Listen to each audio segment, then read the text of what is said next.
move e5 and then ndb5, d6, knight d5, this move. Yeah, knight d5 is actually quite, it's becoming quite popular recently. Yeah, I remember I was actually Marcus Rager's teammate in the recently concluded European Club Cup, and he played this knight d5 in one of the games. Yeah. Okay. And it's a much more direct attempt to take the Sveshnikov into more like in the sense like it's directly creating a queenside majority after knight d5, ed5, and then trying to get the pawns moving very quickly. Yeah, it's much more direct attempt rather than to go bishop g5. Yeah. Right. So. And this a4 is more or less required to stop a6 and b5. Black going a6 and b5. So, and it's also creating a nice square for the knight on a3. Okay. Okay. And this is what happened also in in the previous game, round 8, yeah, where Caruana went 12 bishop d2, yeah. Yes. So after. And today he has varied b4. Today he has played this move b4, and this I think is a novelty on over the board play.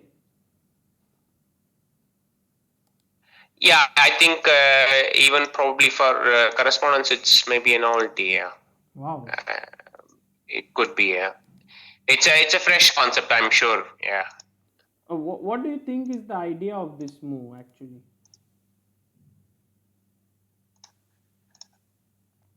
Well, after b4,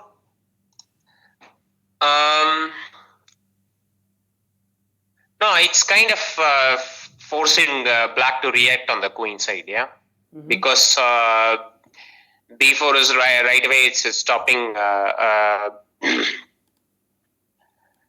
Let's say I'm not really sure knight c5 was an idea, but just in case. So now probably he's forcing maybe after f5,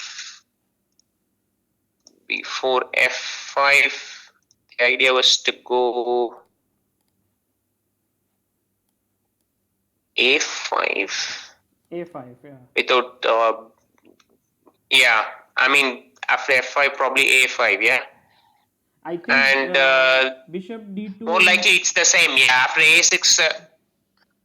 Bishop d2. Yeah, bishop d2 was protecting a5, so b4 is also protecting a5. Yeah. Yes, yes, same idea. Yeah. So I think a6 is probably the most appropriate reaction, because now after knight a3, this a5, and if instead of a5 he had gone f5, probably we'll just go a5 anyway. Yeah. So it's kind of transposing. Right. Well, obviously they would have probably checked this lines with all this e4 and so on, yes, because after e4, white has played knight c4 and f4 looks quite dangerous. And probably here the move rook a3 makes much more.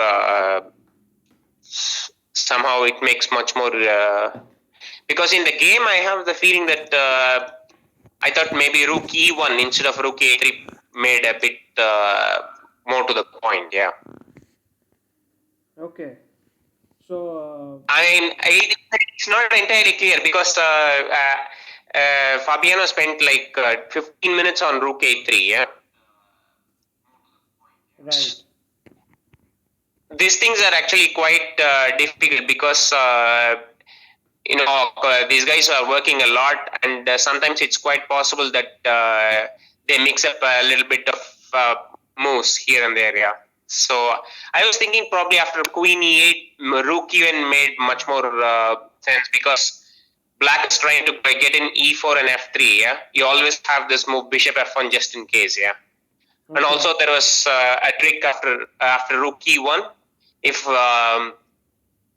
why black goes e4 immediately, there is also a trick bishop h5. Okay. And after g6 just to take on e4, yeah, sacrificing a piece. And after gh5 just queen e1, getting the piece back, yeah. Okay. The rook f7 is not possible because knight d6 is hanging. So knight e5 is forced, and then to take on e5, bishop f5, rook e2, and so on. Yeah, it's still quite a complicated game. Still, black has two bishops and so on. But it was one of the ideas to have the rook on e1 first. Yeah, because somehow I had the impression that white has played rook e1 anyway, because this e4 f3, this is a constant threat, and then you always have this bishop f1 idea sometimes just to hit the pawn on e4 and so on.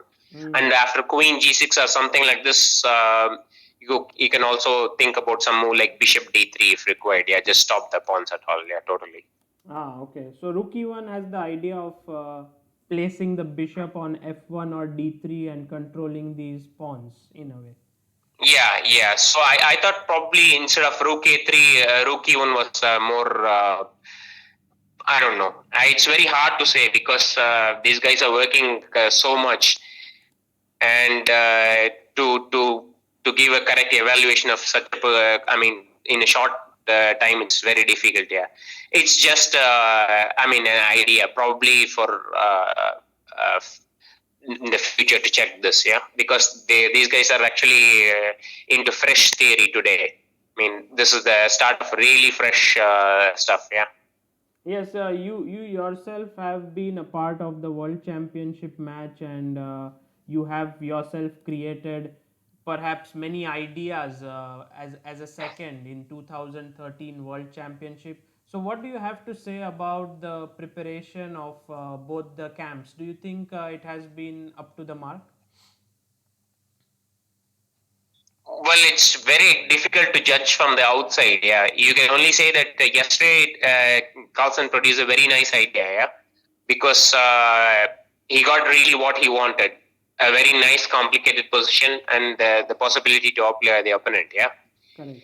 and it was. I would say that because this is because of the pressure of the World Championship that Fabiano reacted with Bishop f3. Yeah, in a normal situation, I would say that against any other opponent other than Carlsen, he never would probably play Bishop f3, giving up the bishop for voluntarily and then trying to reach an equal position. Yeah, he would play much more ambitious. Let's say against a weaker player. Yeah, let's say knight a5 or something yesterday. Let me just get that position on the board for the viewers to just see what you are saying about bishop takes f3. So yeah, but the position which Sasikiran is mentioning right now is in this position. Black went for the move bishop takes f3, which was clearly a very bad move because I think after this Carlsen had a clearly better position. Yes, yeah, I believe so. Yeah, I mean, this opposite color bishops was really unpleasant. And if Carlsen had not hurried with h5, it could have been a very unpleasant game for black. Yeah. So my question to you is that when Carlsen hurried with the move h5, if you were playing with the white pieces, how would you have approached the position? What would you have done? I don't know. I would say it was not so easy to do exactly, but I would really rather think about a preparatory king g2 at that point, definitely for sure. Yeah, because at the end, what happened was he could not control this h4 with the piece. Yeah. Yes, correct. So king g2. So King G2. I mean, I was thinking probably about King G2. I was not exactly completely sure about this. I mean, during the game when I was watching, I was thinking about King G2, preparatory move to preliminary H5. Yeah. Right. Yeah, king g2 would have been very nice because then you prepare h5 and later on this rook h1 could come and there is no h4. Yeah. So it was a possible idea. Yeah, I could say. Yeah. Correct, and it was surprising that the game ended in a draw very quickly. I mean, Carlsen couldn't make most of his chances. But do you think today, after this move, rook to a3, which was played, and after that, I think Carlsen replied with queen g6. This has happened in the game, and now bishop c7. How do you assess this complicated position? I think it's very difficult. Yes.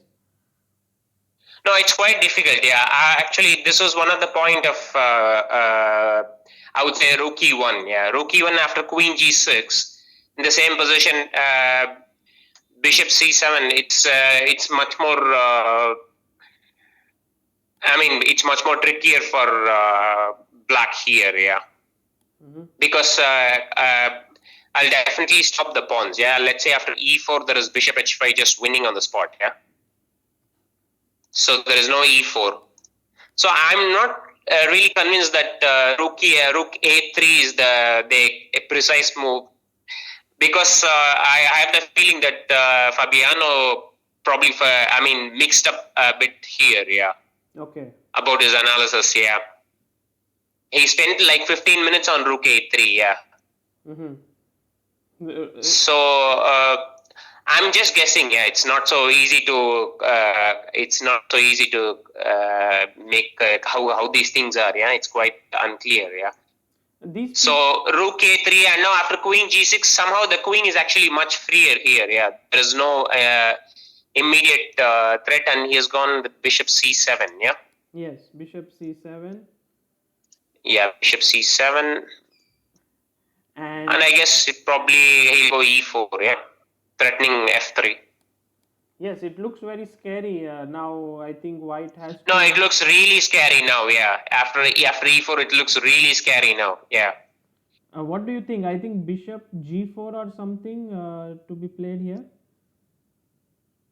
I thought f3 was a serious threat. So after bishop g4, doesn't white black has f3? Yeah, perhaps f3. F3 is just winning on the spot, yeah, isn't it? Yeah, it seems like f3 is very strong. So maybe bishop h5 looks like a forcing move there. Yeah, but I'm not sure. Yeah, because without the pawn hanging on e4, if you go just too far into the position, then after queen g5, it could be really dangerous. Yeah. Right. I'm just threatening f3 mate, and then the bishop on h5 will be hanging. Yeah. So I'm not sure. Yeah. Actually, after e4, it's just safe for white to just play king h1 or something. Yeah. After just to stop this stop this. But a move like king h1 looks very dangerous. I mean, it seems like black will get in his knight, maybe knight to c5. I don't know if that's a good move, but something like that. Knight c5, maybe I have knight b6, but king h1 looks much more safer for white. Yeah, at least it's much more.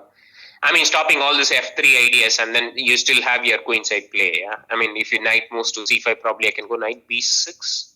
Yes, knight c5, knight b6, and well, we are like a little bit like this king's Indian position. Yeah, we don't care about the rook on a8, and maybe the idea is to mate the. Well, okay. Still rook is it's now, especially here, if you cannot create any direct threats on the king. Yeah, with my king tucked on h1, it's not so easy to create a direct threat.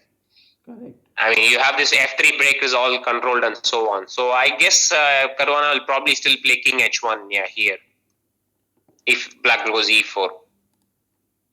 If Caruana will play king h1 according to you, and maybe Carlsen. No, if Carlsen goes e4, probably white will play king h1. Yeah, right. King h1 looks like the move to me. Yeah. Okay, but you think here that white is struggling or something like that, or do you think the position is? I think the position is still very unclear. Yeah, it's not. So it could still be Caruana's preparation. So it's very hard to say what exactly. Until you really know what really happening. Yeah. Mm-hmm. So this position is quite after king h1. I think it's probably quite unclear to me. Yeah. Okay. So I would say something like so knight b6 is kind of, you cannot move the knight because of knight b6. So you have to play some kind of waiting move here. Okay. I am not sure. Maybe there is some trick with b5. It could be sharp, yeah. Because now. You're talking about the position after e4 king h1 or before that? After e4, then there's king h1, and then probably now I can go b5. B5. Okay. Because now if you take on b6 with the pawn in, and then I have this f3. Yeah, no. Wow. Oh, this is quite dangerous, yeah. Wow. And if I, Because after takes and then I just take and then play knight e5, yeah, and then my pieces are slowly coming to the king side, yeah. so Everything you is coming to so the. you mean after b5, ab6, f3, No, gf. a b6, I'm not sure, yeah, because I probably should go knight b6 at that point, yeah. Okay, but ab6 looks natural. Then you take rook a3, or you play f3 first. Yeah, I can take rook a3. I can also start with f3, but rook a3 is much more, I mean, normal. Yeah. Rook a3, knight a3, and then you go f3, Ah, wow. gf3, knight e5. Yeah, and this is looking very dangerous for white. Yeah, there's too many pieces on the king side. Yeah. This move b5. Do you think it's easy to find? It looks really very nice move, but not so easy. Yeah, to play such a move. Well, it depends. Yeah, you can never know. Yeah, Carlsen is quite capable of finding such stuff. Yeah. Right, that's true. He can maybe today he's back in his groove and he's playing really well. I would like the viewers, if you have any questions for Sasikiran, do let us know. But Sasi, I have one question for you. How are you enjoying this Yeah. World Championship match, and how do you follow it? Like, do you see move by move, or do you go to sleep and next day wake up and see and analyze? How do you do? Well, it depends on the how things are going. Yeah. For instance, if it's I mean, today's game is really interesting. Yeah. Mm-hmm. But sometimes you feel okay probably because yesterday after when Caruana managed to get in h4, I thought okay, probably the game will probably end in a draw. Yeah. So it's just but also I also feel that you should probably get your sleep as much as possible. Yeah. So I mean, sometimes it depends on the day you choose on that day. Yeah. I'm not sure that okay, I'll follow it till the end, because it will be quite late here in India. Yeah. Correct. Yes. And you So yourself are yeah, preparing for some tournaments. So any tournaments for you that's coming up? um, I'll play in Sitges. Yeah, but that's in December. Yeah. Ah, okay. So you'll play in Sitges, and you won't So, play in the Asian Continental. I'm not sure. Yeah, probably it's Yet to decide. well, okay. I mean, if I have decided to play in Sitges, then I guess not. Yeah. Ah, So okay. it's Okay. There is one viewer, Universal Chess, who tells you, Sasikiran sir, your games at the Olympiad were very nice. thank you. And Uh, yes. yeah. Well, actually, I thought I played quite reasonably, except for this game against Martirosyan, yeah, in Armenia, where even though I was burst from the opening, I still created some chances, and I had one chance to make a draw, yeah, in the middle game, yeah. Yes. But otherwise, yeah, yeah, in the Olympiad, I had a quite reasonable outing, yeah, and I played some quite good games, and probably I'll annotate some of them in the future, yeah. Fantastic. We have one more question in which you are asked, which positional book do you suggest for beginners, around 1200 to 1500 level? Do you know of any positional book? Well, when I was like uh,